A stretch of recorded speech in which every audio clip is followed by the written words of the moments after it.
lot of women and men are talking about what they won't do for the opposite sex. It's not surprising that both sides of the aisle, men and women, are saying what they won't do as a married couple. What we thought when we were dating or when we started dating, our thought process have way changed. But I think the missing aspect of this is when you enter a serious relationship, it don't have to be marriage. It like it be in a committed relationship. There's give and take. Agreed. There's some stuff that you're not gonna want to do, but you might have to do that if you want to keep your person.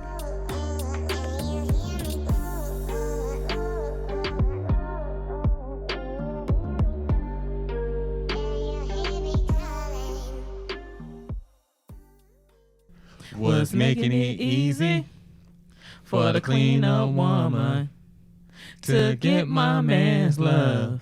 Oh yeah. Dun, dun, dun, dun, dun. Just making it easy for the clean-up woman to get my baby's love. Uh-huh.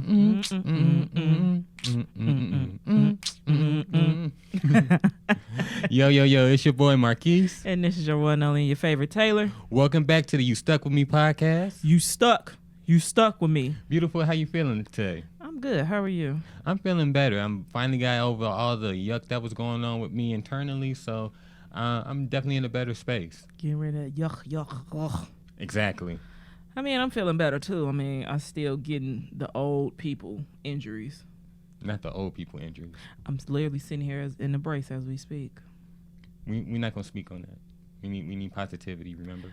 It is positivity. I still got my knees. I'll take that. Good knees. So, y'all, on this podcast, we're going to be talking about the cleanup woman. Now, if you guys are familiar with that song. If you don't know this song, that means you're a little bit too young. You under the age of 30. You're under the age of 30. But if you are at 30 or above the age of 30, you know what we're talking about. Them good old dusties on Saturday morning to clean up. Yep, and you ain't get to sit down until about 12 o'clock, 1 o'clock in the afternoon. Yeah, we talking about that. So we're going to break down this episode. Basically, on social media, a lot of women and men are talking about what they won't do for the opposite sex. So not only do we have a cleanup woman, we have, if you're a little bit more modern, you're under the age of 30, you know about boyfriend number 2. Or like I like to call, the repair men. So that's for the 90s babies. Y'all should know who that is. Mm-hmm. So let's dive into this conversation. So, Bae, I saw this. I've actually seen this multiple times from multiple people. So it's amazing to me that. Well, actually, I'm not gonna say it's amazing to me. It's not surprising that both sides of the aisle, men and women, are saying what they won't do. But I think right now everybody's living in a. This is my current state of being or my current thoughts right now, because we both know that. As a married couple, what we thought when we were dating or when we started dating, our thought process have way changed way differently as a married couple. That's true, but it's funny that you say that, because it brings me to a time I was working one of my old jobs, right? I remember I told you that. Mm-hmm. We was just on break. This when I was working in a hospital. We was on break, and I had FaceTimed you because, I had the moments where I could FaceTime you or whatever like that. And I remember saying, oh, you have some pretty eyes. And all my coworkers was like making fun of me, talking about oh, you so corny, you so cheesy, I wouldn't do that. I said, and I told them, I was like, hey, compliment your man, because you might pop up with something that you really want. 2 weeks later, I popped up with an engagement ring. I remember that story. So when I think of the cleanup woman, I kind of think of that. Like, even though it's not big, grand scale of, oh, I'm not about to go above and beyond and give you the moon, the stars, the rain, the mountains. Mm-hmm. You like that reference there, don't you? I do. It just to please you. Mm-hmm. But I think the missing aspect of this is when you enter a serious relationship, it don't have to be marriage. Mm-hmm. It like it be in a committed relationship. There's give and take. Agreed. There's some stuff that you're not going to want to do, but you might have to do that if you want to keep your person. Agreed. And vice versa. Because one thing that is a constant, no matter if you're married, a committed relationship, or you just started dating, you always have to do the things to get to always do the things that you did to get the person that you're with. That never stops at all. And it's like that. It's cheaper to keep her. It is. Unless it's you, because you expensive cheap date. I am not expensive cheap date. I just like the finer things in life. But you know what? I don't. You know what? Because our relationship is our relationship. I don't mind. I mean, I don't mind either. I think what makes this work for us because it's a passion there, and then we make it fun. So when we do, because it's about that time now where we have our Christmas competition. I guess we can call it that. We always see who can outdo the other person. But it's not like a serious, like, competitive thing. No, it's not serious at all. It's just something fun. Yeah, it's fun. It's one of the things that we do to, like, spice up our relationship and, keep it fresh and just keep it us. Yeah. But also we got to look in a different aspect, too. Sometimes it's not always about the gifts. The things that I'm drawing a blank. The other person in the relationship, your significant other may want, is probably something that can't be bought in stores. That could be time, that could be patience, attention, or just a physical touch like this. It could be anything. I'm glad you brought up physical touch because sometimes you don't always realize, if you're the one that's giving the physical touch, you don't always realize that how great that little significant thing is, because it could be the one thing that just brightens up your significant other's day. Yeah, or you might give them something they might not be used to. Exactly. Like, what's one thing that I do that you weren't used to? The one thing that you do that I initially wasn't used to, I wasn't accustomed to being checked up on just to make sure to say, hey, you good? Do you need anything? Did you eat? Basically, yeah. Really? Yeah. And it did. At first, it took me a little bit of time to get used to, but when I really sat down and thought about it, I'm like, I'm really grateful for that because I've never had that before. I think one thing that you do that I'm not used to, it's gonna sound really weird, since we talked about it before. I was not used to a man consistently opening doors and willing to take out the trash and pump gas. You can actually accredit that to my parents because they actually taught me that. And then my parents and my grandparents have been great influences on me. Some things that they taught me stuck with me. Some things I'm like, it's a little outdated, but I definitely credit my upbringing with that one. Yeah, and I'm not used to that. Not to say I don't appreciate it, because for a while it was an adjustment to me. Because you're used to being by yourself, being like number one independent and stuff like that. You got to do stuff like that. Like, I don't want my house smelling like this, that, and the third, so I have to take the trash out. Or like, oh, I can't make it to point A from point B on this little thing of gas, so I guess I need to get out in the cold and pump the gas. So stuff like that I wasn't used to, but I greatly appreciate it. I'm glad you're doing that. You're welcome. It's my pleasure to do these things for you because, you deserve it. You earned it. And as your man, it's stuff I want to do for you. All the things your man can. You are so silly. I'm just full of songs today. You're always full of songs, but I like it. Good. Because you stuck. You stuck with it. Do I look like I'm complaining? You bet not. But, to get to, stay on the topic, what we want to speak on in this episode is the fact that a relationship is give and take. It's not always what you can do for me. It's all about me, this, and the third. That's not going to work. And we also want to touch on our thoughts on a relationship being 50-50 and not in the monetary sense, but everything else outside the money spot. Yeah, because I'm glad you brought that up, because it's like one thing I've just been seeing a lot on social media about, I can't be with a man if he can't pay my bills. Or I can't be with a woman who don't cook on the regular dishware. Stuff like that. And I'm just like, why is this a thing? I don't know, but I'm glad you brought up that particular instance, the eating on certain cookware. Me as a man, and maybe I'm just not a picky person, but I have no issue eating off a paper plate, plastic silverware, plastic cups. Because are you gonna wash the dishes? I have no issue with that. I'm sorry, it was just your facial expression. I'm just saying because I see guys out here getting mad because they eating off of paper plates and plastic forks and using paper cups and all that stuff. I'm sitting there looking like you lucky that she made anything for you at all because you sound like a spoiled little brat. Well, I get why the plastic thing may be a situation because first of all, some plastic you should not be putting in the microwave. I feel like you shouldn't put no plastic in the microwave, right? Mm-hmm. And then it's this connotation, like if you eating a gourmet meal out of plastic, that means you were just too lazy to make it. See, I think it's just basically the way I see it and the way I process stuff. Like I don't see like that. Now, the only way I have an issue with this is if you bring it to me on a garbage top. Well, that's a little bit extreme, but exactly. Yeah. But a paper plate or a plastic plate, I'm still gonna eat that. If the food is good, I'm gonna eat it.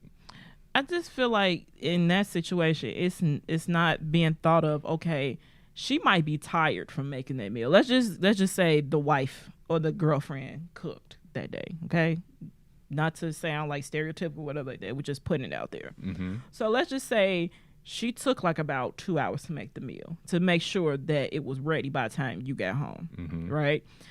We not thinking about the in betweens. Like she had to go pick up the kids. Mm-hmm. If there's kids involved, excuse me, gotta settle down the kids because they probably like, oh, I'm happy to be home, and they ask her a 50-minute question like, mommy, help me with homework, help me with this, can I do this, whatever. Mm-hmm. Then you gotta bathe those kids. Mm-hmm. And then also, let's just take kids out of the equation. What if she a homemaker? What if she still had to do laundry? She had to go run errands. Mm-hmm. She ain't had no sleep. It's a lot of factors there, and she just probably chose convenience at that point. And see, I don't mind convenience because just like sometimes, let's take our household. Sometimes you don't want to wash dishes, which I get it. Sometimes I don't want to wash dishes, which I'm pretty sure you do. But because we need to make sure that the household is being ran and make sure everything is copacetic, we do those things. It's just what you have to do as an adult when you have a home to take care of. Yeah, and then also to point out, we both work, mm-hmm. like demanding jobs, mm-hmm. right? So because I start my day, let's say like about 5:30, 6 o'clock. Mm-hmm. Monday through Friday. So I'm waking up early just to make sure that I get dressed, I at least have something to eat, have time to go get to work. So by the time I get home, I'll be tired. And what I also want to speak on, I'm glad you said that, is because sometimes in the morning you'll actually get up and wash your dishes in the midst. Yeah, I do. In the midst of getting dressed and get ready for work. I call it being Superwoman that morning. Because I would have washed dishes, cleaned up the kitchen, made my lunch for the day, mm-hmm. And all that. Exactly. So, and because I work from home, I'm at home more often than you are. So it only makes sense for me to do what? Get up and cook dinner. You're right. So when you get home, dinner, for the most part, is always ready, or at least close to being ready. Because I know when you come home, you're tired, your job didn't wore you out and traffic is bad. At least, because I'm at home and I work from home, I can make it easier for you to make sure that you have a home-cooked meal, make sure that you're, nice, fed, and ready. Because after you eat, after a long day, you shower and everything, you want to hit the bed. Yes, Lord. And, I don't have a problem with that because I know you, like you said, we both work demanding jobs. We each play a role in the house. And at night, I cook. Sometimes you get up and you will cook. Sometimes you clean. Sometimes I clean. It's a balance. And it's not just, one side is 50-50, And then also, it plays off by strengths. Like, who can do this a little bit more? Like me, I really don't mind washing dishes when I'm up to it. Mm-hmm. And I think I credit that to my grandma because my grandmother used to always wake me up. Because she used to wake up at like, let's say 4:30 in the morning. Mm-hmm. It don't care if it was a school night or on a weekend. She used to wake up at 4:30 in the morning, just sit up there, make coffee, and watch Matlock. Okay, not Matlock. Okay, and then after Matlock went off, 2 episodes of Matlock went off, then Andy Griffin came on. That goes to show you how intuitive I was with that. She used to always say, Taylor, you better wash them dishes before you go to sleep, or else I'm gonna wake you up. Man, One time, when I was a kid, my mom used to do that because I used to hate washing dishes. right? One time, I fell asleep. It wasn't intentional. I fell asleep. I was tired. I don't know what. She woke me up at 4:30 in the morning, like, you better wash them blankety blank dishes. I don't told you. So yeah. But we say this to say that there's gonna be times in a relationship where you're gonna have to give and take. It's not gonna be all about you. It's not gonna be all about your significant other. So, with that being said, we got to also look at where people are in their lives, because a lot of people are actually living in a life or in a space in their life where they are all about them. Which is nothing wrong with that, because we've all had that space we had that part in our life where we were more concerned about us and we weren't, looking for anything, or we weren't dealing with anybody else. So you actually sometimes you got to meet people where they're at. And I think also too, we always hear situations on social media like someone being mistreated or whatever. What's the first thing we always say? That couldn't have been me, or that person is better than me. So we take that same mindset what we see on social media and put in our relationships. We already have this preset mindset that, oh, this might happen in my relationship. Let me have my guards up now so I can let them know what's what. Well, I think that's a good thing and a bad thing, and I'm gonna tell you why. I think it's a good thing because you're taking someone else's experience and applying to your own, and especially if it's a good thing that you think will work for your relationship. There's nothing wrong with that. But I also think it could be a bad thing because you could take the bad part of a relationship that's someone else's relationship that has nothing to do with yours. There are no warning signs, no red flags, nothing like that. And now you just interjected something into your relationship that was never there in the first place because you saw something on social media that you took the wrong way. And I was getting ready to say, what if that situation never happens? Exactly. That's doubly bad. Right? And it's funny that you mentioned that because, I always like to use examples of our life. For example, me and you were diagnosed with leukemia early on when we first started dating, right? Right. And there's been plenty of times where you would say I was there for you or whatever like that, right? We know the story. A lot of you wouldn't believe how many women or even men would have said to me like, "You a good one," because it couldn't have been me. Because I wouldn't be able to handle that. I believe it. I wholeheartedly believe it. So I just find that interesting. And the first thing I find myself saying is, I wouldn't want this to happen to you. I wouldn't want it to happen to anyone. Right, to anyone. So by you saying it just reminded me like, dang, like, with something like that, to me, is just like second nature to me. Like, okay, I love this man. I need to be there for him. Like, what can I do? Like, can I do this? Can I do that? I need to be there, as opposed to somebody else like, hey, but I can't do this. I wish you will. Peace. But you know what else? We also have to look at this from outside of our relationship, because everybody is not built for the type of relationship we have, and just like we're not built for the type of relationship that other people have.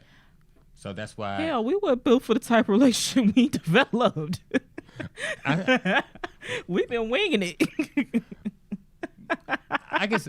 I mean, let's be honest. Yeah, it was a lot of winging going on. But I think that's just one of those. That's just a testament to our love for each other. We were winging it, and then also, it was one of those situations where we just didn't know our own strength until the situation arose. And I think that with the right person, when you find them, the 50-50 conversation, no matter if it's who's taking care of the house, who's picking up the kids, who's spending what, all that stuff, that's not going to really matter, because you're going to care so much for that person that you are willing to do the things that you need to do or want to do to, I'm going to stick with need to do to keep them.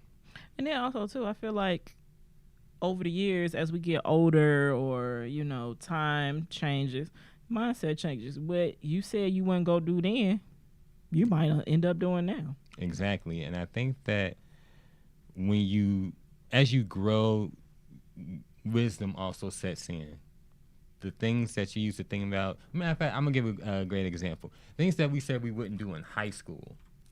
Okay. Things we said we wouldn't do in high school, now we find ourselves as married couples, dealing with it. And we're like, okay, I remember I said I wouldn't do this, but you know what? It's not so bad. That's another thing. The things that you find in your relationship as you grow and as your partner grows, you realize it's not bad. Yeah, because there's been plenty of times I said, if I find a man, he gonna have to learn. He gonna have to learn how to split cooking 50-50 because I'm not gonna be cooking like that. But as you can see, Marquis is well fed. Never missing a meal, y'all. Never missing a meal. So. And, you know, I also said that I would like to have a wife who likes to, you know, do the dishes more than I do. But you do.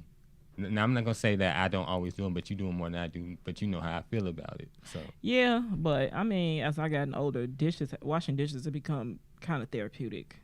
And, you know, we also talked about this. Doing the dishes to you is washing clothes and doing laundry to me. True. And then you can do anything with some good music. Oh, yeah. Music definitely helps. That's why we sit up here singing these old songs for karaoke. But yeah, we just really want to help stress the people, those out there who are listening, that it's nothing wrong with you know, give and take with your relationship, because it's going to be like that sometimes, and sometimes you're going to have to eat crow. And that's going to be another topic on another episode.